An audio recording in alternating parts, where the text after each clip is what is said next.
Welcome to the Growing Rural podcast, where we focus on all things rural in South Carolina.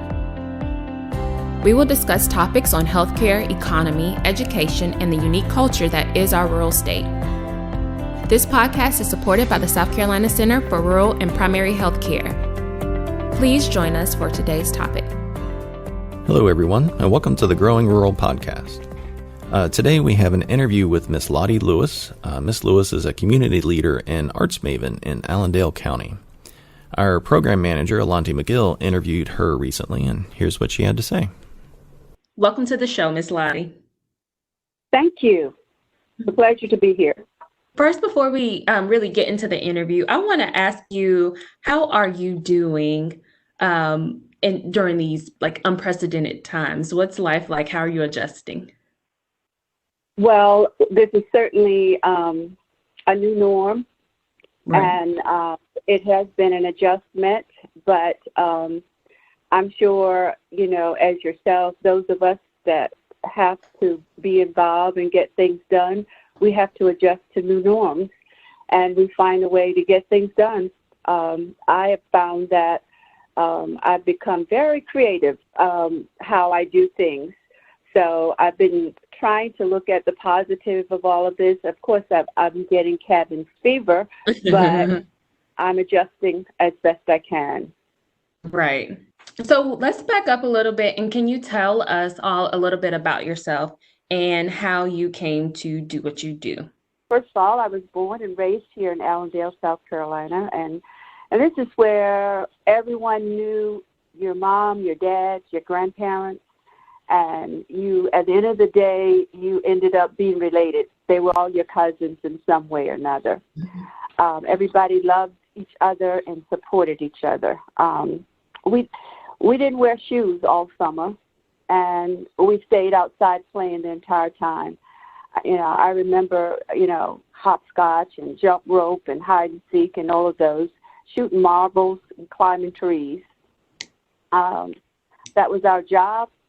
And we were good at it. We ate peanut butter and jelly sandwiches and hot dogs, lunch meat and bologna sandwiches. And when there was no meat, we had a nice mayonnaise sandwich. Mm-hmm. Kool-Aid was a real treat. And our after-school snack was the plums and blackberries that we picked from the bushes along the dirt roads coming home from school. One of my fondest memories, however, is kneeling down around the black and white television with my sisters and brother and some of the neighborhood children, because we were the only house on the street with a television. Mm-hmm. So we sat there and we watched Howdy Doody, Wagon Train, and The Long Ranger, and those kind of things. So, and the other thing I remember is we knew we had to be very respectful of our elders. And if we weren't, there were consequences to pay. Mm-hmm. Going to Grandma's house was such a treat. It always felt like a warm hug all the time. I can still remember running through the cornfields, playing cowboys and Indians, and I never felt so free. And I can still smell the corn barns and homemade jams and jelly cabinet. I remember baby chicks being in boxes in the kitchen and chickens and turkeys running all around the yard.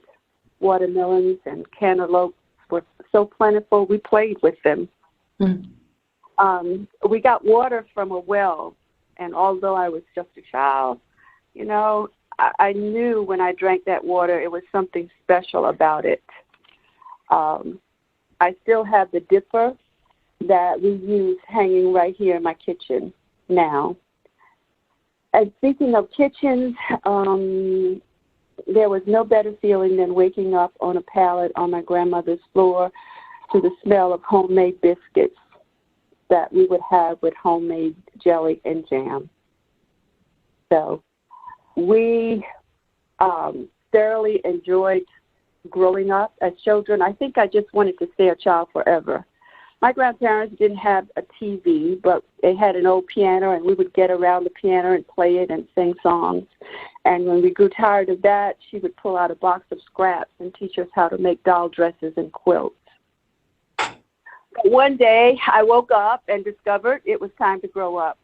And so the page was turned, and I graduated from school and headed to the big city. Okay.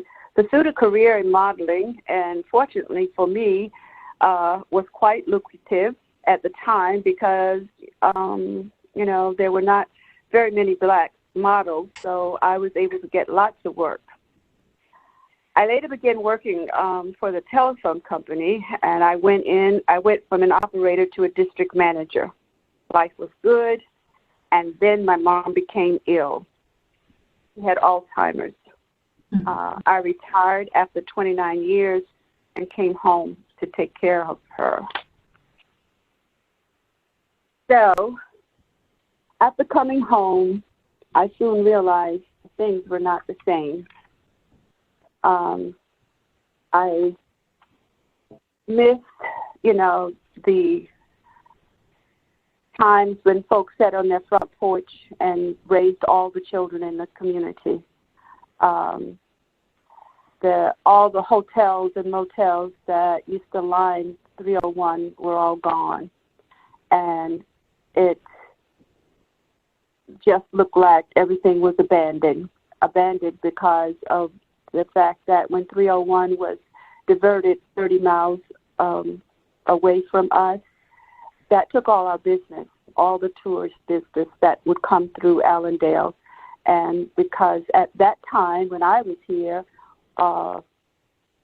everybody, all the folks coming from up north to go to Florida and to all the beaches, they came through Allendale. This was their main stop through here.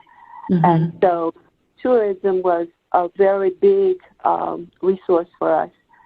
However, once the 95 was not placed here, it kind of took everything else away. All the businesses left. No more motels, no more hotels or restaurants, because Allendale, I would tell everybody, Allendale was the New York of all the other towns around us. We had the entertainment, we had the restaurants, the hotels, we had everything. And then all of a sudden it was gone.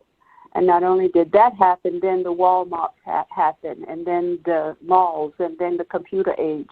So little by little, it chipped away all the things that we were accustomed to. And so it was like starting all over again. And so after my mom passed, I didn't quite know what to do with myself. It was our plan, my husband and I, to move to Charleston. We still have the house plans. We were going to build a house in Charleston and live there. Mm-hmm. But I asked him if I could stay here a little while because I felt very close to my mom, and I was living in her house. So he said, okay, just let me know. And so we did. And after looking around and feeling sorry for myself for a little bit, I decided, well, this is not what my parents would want for me, because they absolutely love this town. And so I decided, well, okay, what can I do to make a difference? So one of the first things I did was there's an old house on the corner near where I live, and it's over 100 years old. My husband and I decided to buy the house, and we turned it into what is now called Emma's Helping Hands House. And it is a safe haven for our kids to go to after school. My mom loved the children in this community, and she was known as the Purple Lady on the corner. So we remodeled that house. Everything there is purple. The doors, the curtains, everything is purple. So in honor of her, and now we use that as an after-school program for our kids, a safe haven for them to come. Because as you know, I don't know if you know, but a lot of our citizens, because of the economic problems we're having here with lack of jobs, they travel to Hilton Head and Myrtle Beach on a daily basis, leaving home very early in the morning, and therefore there are an awful lot of latchkey children. And right. So we decided, well, okay, we'll stand in the gap, and this way they'll have a place to come if they need. Mm-hmm. So you started the after school. So a lot of residents of Allendale actually work outside of Allendale and have to travel Yes. to neighboring cities. And then the children are often left without. On their own. Yes, any supervision or anything. Mhm. So we Mhm. open up the house that anybody wants to come can come. And what we Oh. do there, we provide tutoring, dance classes, cooking classes, counseling, whatever the need is. We even have a washer and dryer. If we need to wash the clothes, we can do that too. That's just one of the things that I got involved in, and since that time, I've gotten involved in so many other things. I've started 7 neighborhood associations, one in every little pocket of Allendale. I've gotten the folks involved in a community garden. We have a community garden called Sugar Hill Flat Street Community Garden, Okay. where they go and plant the vegetables, and they can eat as much as they want. Great. So my husband he's built about maybe 80 ramps around town for people for free that needed them, because unfortunately Allendale is a very unhealthy town, and because it's an underserved community, a lot of our citizens cannot afford health care, so health conditions are not very good. Realize so many people needed ramps, and that's another reason why we did the community garden. The garden, yeah, that's what I was saying. You're tackling that several ways, and yeah. I've also was able to bring a medical mobile unit to Allendale right up until the pandemic started. That provided free health services, which was dental, especially to our citizens. And I mean, they have been given $900, some of them, $900 worth of services, and not have to pay anything. Okay, wow, great. We have had Susan Duplessis and Dr. Yvette McDaniel on the show to discuss the art of community rural SC, which you are a maven for. But for someone who hasn't been able to hear those past episodes, can you tell us what's the art of community rural SC, and what is your role as a maven? Okay. The Art of Community Rural SC is a very positive vehicle that we've been given, that has been given to us to help us move our community forward. As we capitalize on the arts as a sustainable economic development engine for the downtown area and the community at large. That includes creating pride of place as we learn together, building new relationships, inspire new community building, and create new stories of place and people that transcend stereotypes and generate hope for our future. And my role is to be the driver of this, to be a support and a creator of ideas, and in addition to connecting people with their dreams. And you said you use this as a vehicle of which you can also overcome or dismantle stereotypes. What type of stereotypes do you think that you overcome through this initiative? There's so much to be learned through the arts, and in small towns like this, oftentimes people do not look at arts and think about economic development. They don't look at art and think about health or education and that kind of thing. And art certainly does drive all of those things. It drives so much. Most of the things that, especially little towns like ours, need assistance with. So sometimes it's like with children, if you make it fun, then they learn easier that way. If you make it look like they're not working so hard, then they'll work harder. And that's what the arts have done. When Susan introduced me to the things that they were doing, I mean, I was just like a child in a candy store. It's like we can use the art to help with economic development, really. And then we began to do that.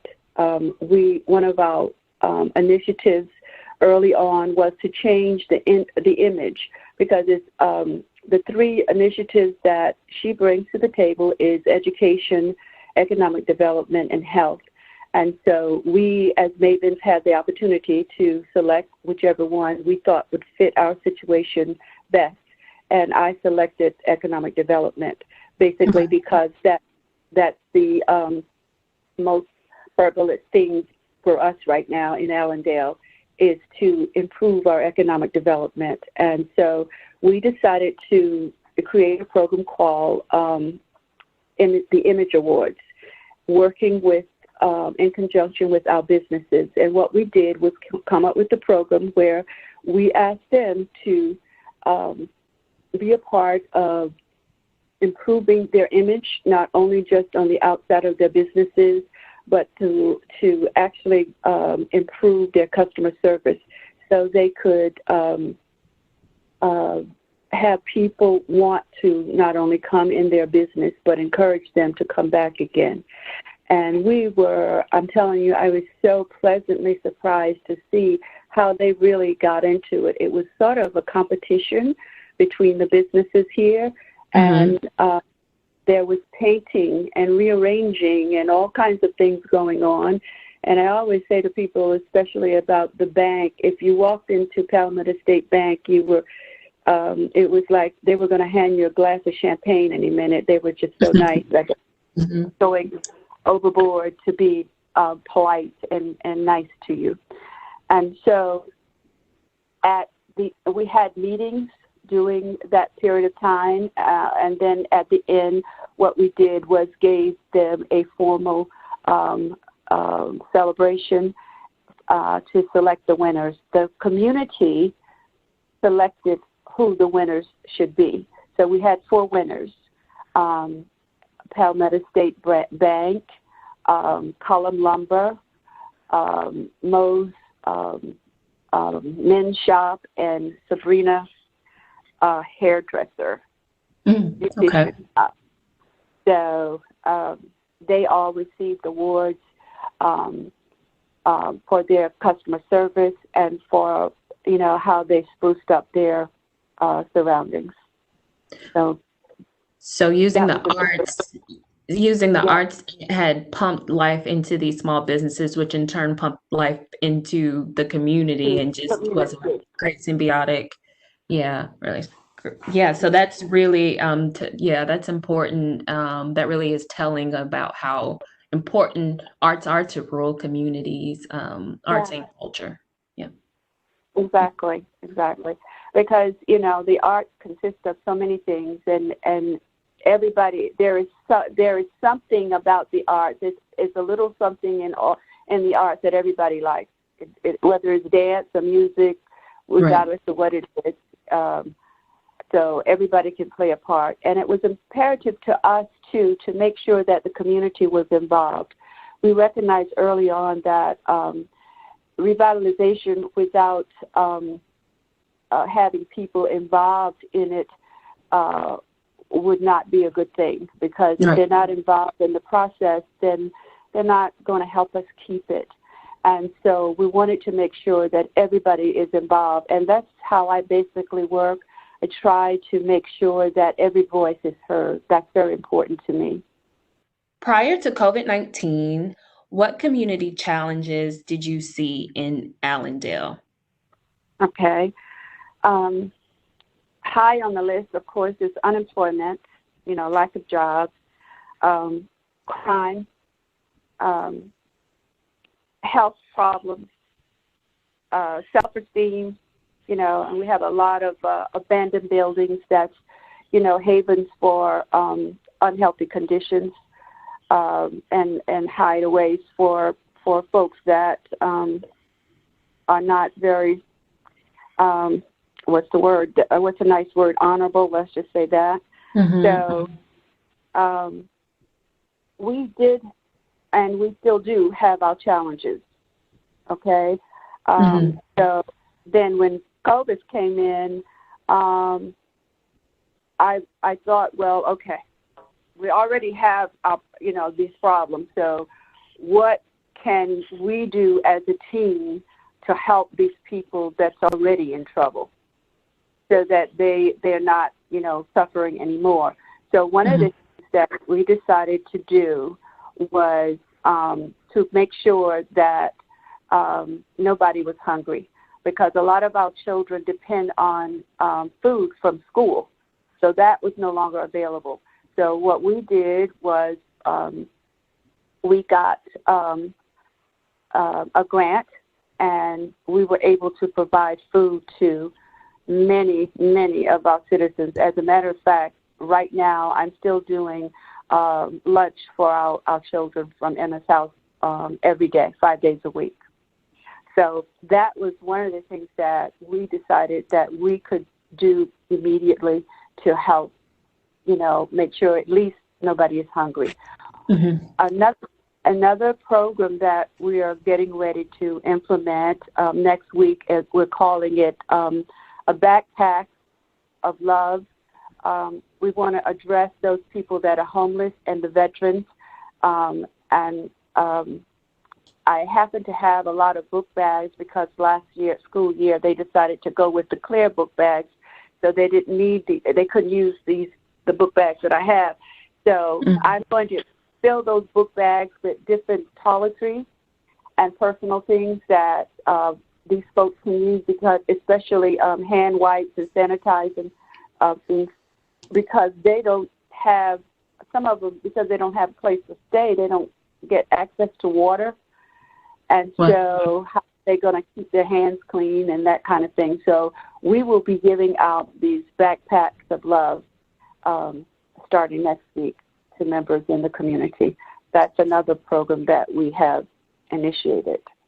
So you tried to get ahead of when you saw that the virus was spread, that we were coming into a pandemic. You tried to get ahead of that and making sure that families, especially children, had food to eat and had in the backpacks of love.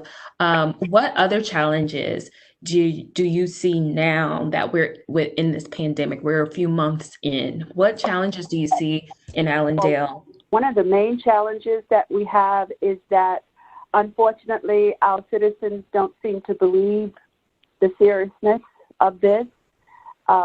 And therefore, many of them do not wear the masks or gloves, or, they're not taking this serious. And so what we did is we produced, I call them recognition cards with pictures of our frontline workers on them, saying thank you to our hometown heroes.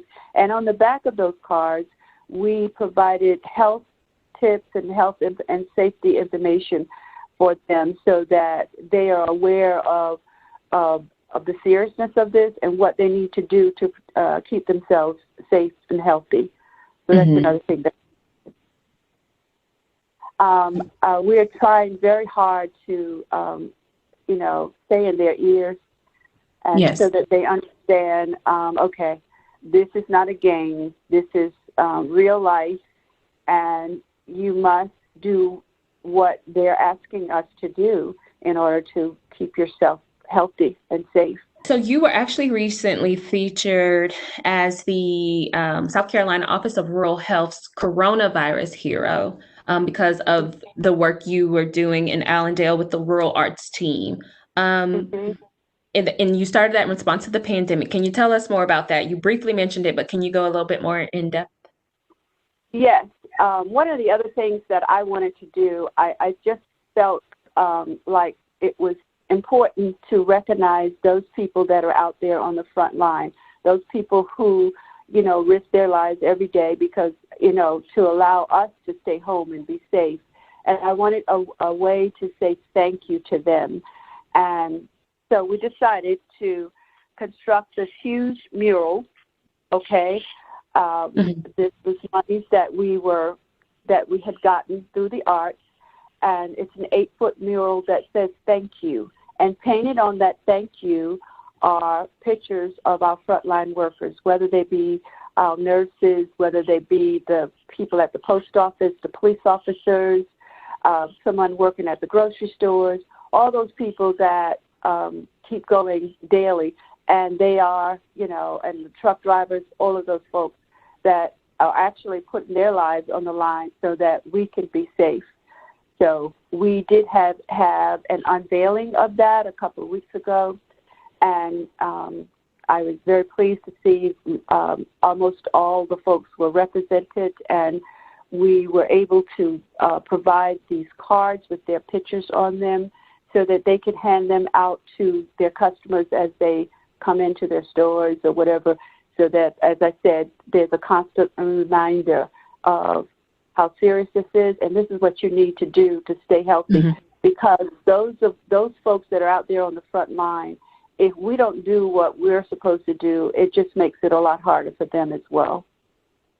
Right, that shared responsibility, definitely. So yes, so what's been the community's response to the mural? Well, I tell you, it's just amazing. I did not realize that I was going to get such a, I wanted it to be something that they like or whatever, but the phone has been ringing, and everybody just absolutely loves it. It is big and bright and vibrant, and they just love it. They absolutely love it, and I'm real happy about that. So that's just one of the many murals that we will be placing around town. Right now, we're working on another mural that will be this display of our kite-tail birds. Kite-tail birds hibernate to Allendale every summer in the middle of July, and then we have folks come from all over to see them. I went to an outing last year and it was just so fascinating.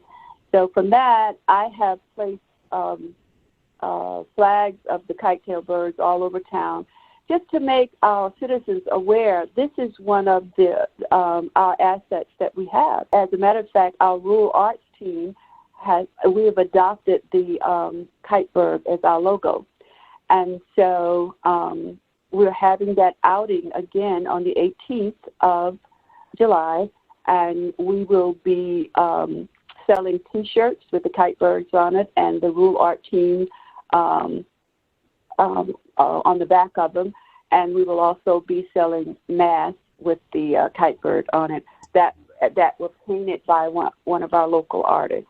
We are also in the midst of a national racial justice and equity movement, and I am wondering what that looks like in rural towns like Allendale. Well, speaking for myself, I'll say, it's an unfortunate situation. Growing up in segregated South with a lot of injustice done for years and years, it's not unfamiliar to me. But after all these years, seeing what has been happening here lately, it has stirred up a lot of emotions. It makes me very sad. I'm disappointed, and I am hopeful that this time it will be real change. The things that are happening now, rioting and those kinds of things, which is unfortunate. I wish that our folks would not do that, because that's not a help to themselves. However, the only way I can put this is it's like a lion being placed in a cage and just sitting there, and every day somebody comes by and tugs at him and teases him and humiliates him, and he can't get out. And one day somebody opens that cage and that lion gets out. And he has been teased so much until when he gets out, he does not care about what's politically correct. He wants to hurt somebody, and he doesn't care who it is. So what I'm saying is it's unfortunate that our folks are destroying some of their own communities. I wish they wouldn't do it, but I understand why it's being done. We are in the midst of something that we can definitely help make a difference in. But this time, we keep saying it's going to change. We have to have hope. But hope without courage is null and void, because I have to change, and then I have to practice that change. It's not enough to say, well, whatever the words are that's used today. Well, I helped. I did this or I did that. I wear a T-shirt that says Black Lives Matter and I march and all of that. We have to be a part of a real change. We have to change our minds. We have to change our hearts in order to move forward. This is like an open wound that should have been healed many, many years ago. And here we are again. However, I am still hopeful. I am still believing that we can make a difference. As I see the folks that are marching, I am just so pleased to see it is such a total diverse group of people. And that tells me it's not just Black people or just white people or Latino or Hispanic people. We're all in this game together. And when you get a group of people together, you'd be surprised for one goal, the power that they can put out there. And that's what I see happening right now. Great. In our little town, because everybody in little towns like this, we all know each other, okay? And in Allendale especially, it's like 89% Black. So do you see a way in working towards making a difference in achieving equity? What can rural towns like Allendale do? We are using the arts to support each other. Yes. We're using the arts because the arts can teach us lessons of race and space, okay? As we connect the power of ordinary people to bring about change. Because art is what? It's spiritual. Art is love, and therefore art is life. And that's what we want. Nobody wants to die. Nobody wants to see our community die. Everybody can relate to that. We just have to be brave enough to reach beyond the past and embrace the future together, and not be afraid to share our space, because there is enough for all of us. We've talked about some of the challenges and shortcomings within rural areas are in Allendale specifically. What else do you see that is good in Allendale? Well, oh my goodness, so much. Right. But I'm a little prejudiced. That's good. Allendale has many things to offer that people are not aware of. Column Lumber, one of the largest employers in town, they employ over 200 people, and their facilities is upgraded. It's one of the highest upgraded lumber companies any place. So it's right here in Allendale. Emma's Helping Hands House, of course, that provides education and tutoring and counseling and life skills. We have a beautiful farmers market, and along with Freedom Park, with a stage that is now the hub of our town. We have all kinds of programs there. As a matter of fact, when we had our unveiling for our Hometown Heroes, that's where we had that. We have the Carolina Theater in conjunction with USC. The theater has plays, summer movie nights, music group, jazz concerts, and Christmas chorale. Salkehatchie do original plays and all kind of drama. It has been revitalized, and it is absolutely beautiful. If you're ever in Allendale, you must stop in to see it. Allendale, believe it or not, has a college here, and the Salkehatchie dormitories completed in 2014, I think. It houses about 100 students. Approximately 500 students attend classes in Allendale, and 15 foreign students and 150 athletes right here in Allendale. It has, as I said, the college. It has the Leadership Institute that conducts programs intended to increase leadership. And one important one is the Topper site. The Topper site, located near the Savannah River, is documented as the oldest archaeological dig site dating before the Civil War. Wow. Yes.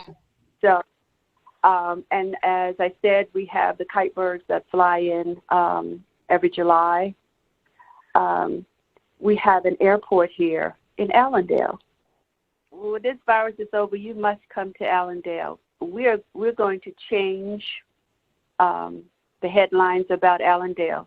We're going to have busloads of people coming here to see how we did it, and we're going to do it through the arts. I promise you that.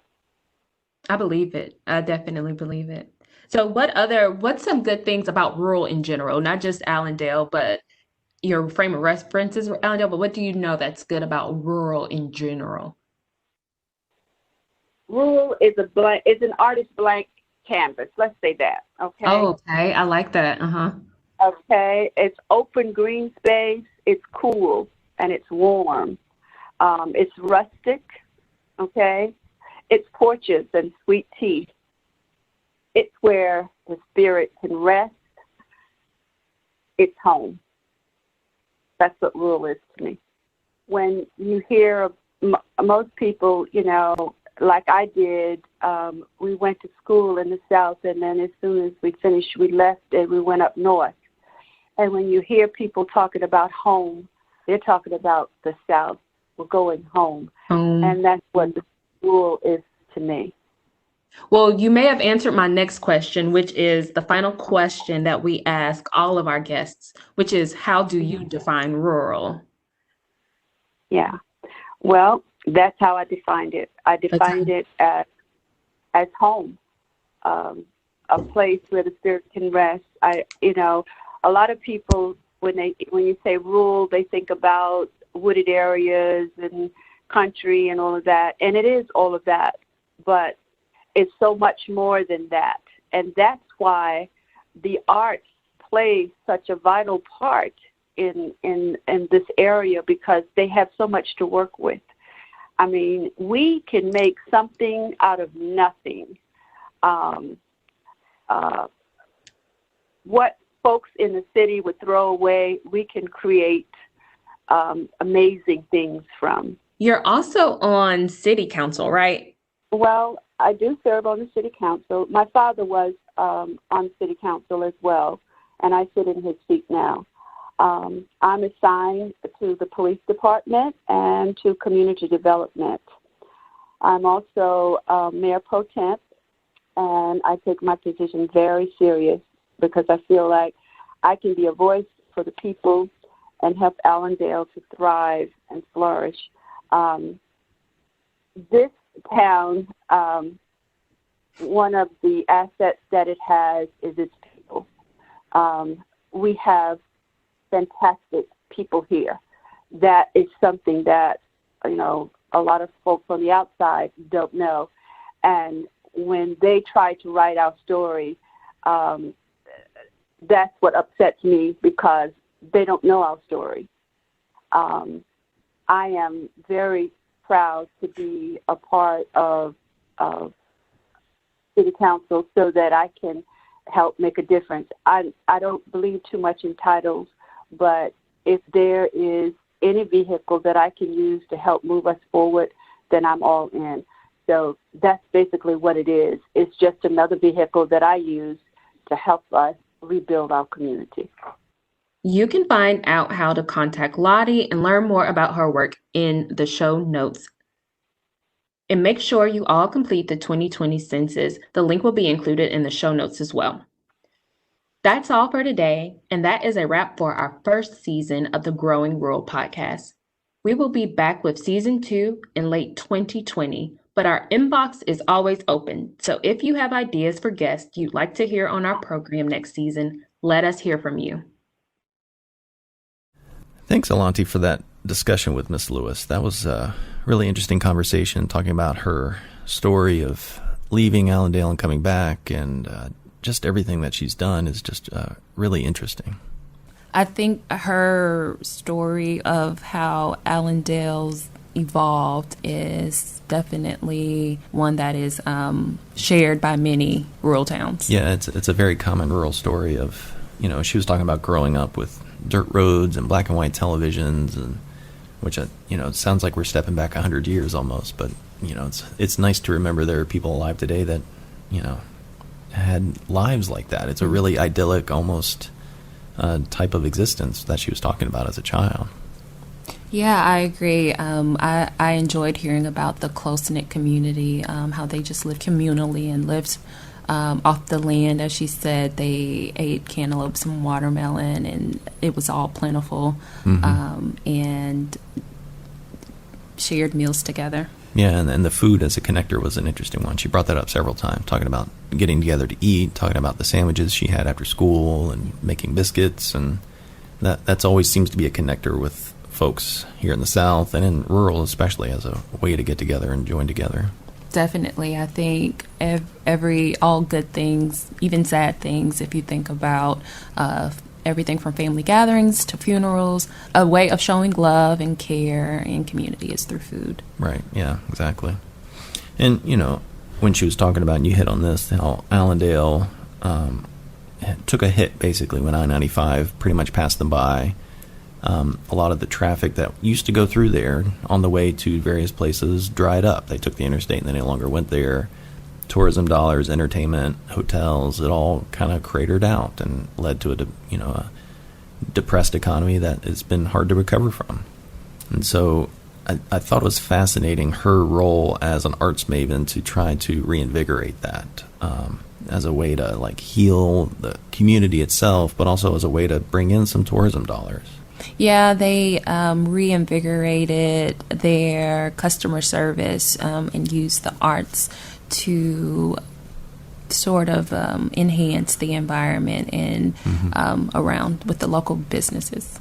Yeah, and she was talking about how arts is a way to connect people to their dreams and get something out of them that they didn't know was there in a lot of ways. I think it's a really interesting use of, I guess, just her life as well, because I think she came back and, with her mother's passing, she needed some healing as well, and she used the arts for that, and it became a larger type of thing, which is great to see in a rural area like that. There's so much potential there for that.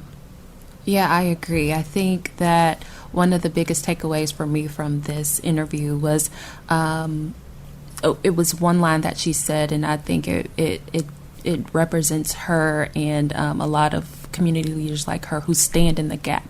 And so with her various initiatives, from the after school care to providing meals, everything she's done and described in the interview is standing in the gap. Yeah, and she talked somewhere about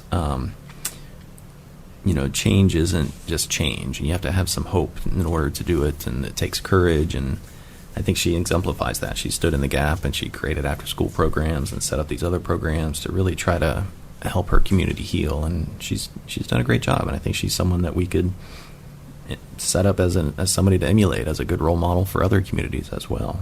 Totally. Yeah, so everybody out there, if you ever have a chance to go to Allendale, please go. They have the swallowtail kite. I think she mentioned in there is a kind of bird. It's not the kind of kite that you fly. It's a kind of bird. But they have a lot of events around that. Hopefully they'll have that again next year, assuming this pandemic has burned out by then. Hopefully some outdoor activities will be back up and running. But, with all these rural areas, go out and take a day trip. There's not very many places in South Carolina you can't get to and back in a day, depending on where you live. And I think this is a great example of a community that's worth a visit to see what they've got going on. I agree. Thank you so much. Thanks a lot, Lottie, for that. So thanks for listening. Stay tuned for more episodes coming out soon. We'll put some more info about Allendale in the show notes for you to check out. And if you like what you've heard, please head over to iTunes and leave us a rating. That'll help other people find us. And if you have ideas for other guests you'd like to hear on our program, please let us know. We'd love to hear from you. That's all for today, and thanks for listening. Thanks for listening to the Growing Rural podcast. If you found the content valuable, please leave a rating on iTunes or Spotify so others can find us. For more information, please visit our website at sc.edu/rural healthcare or follow us on Twitter at SC_CRPH.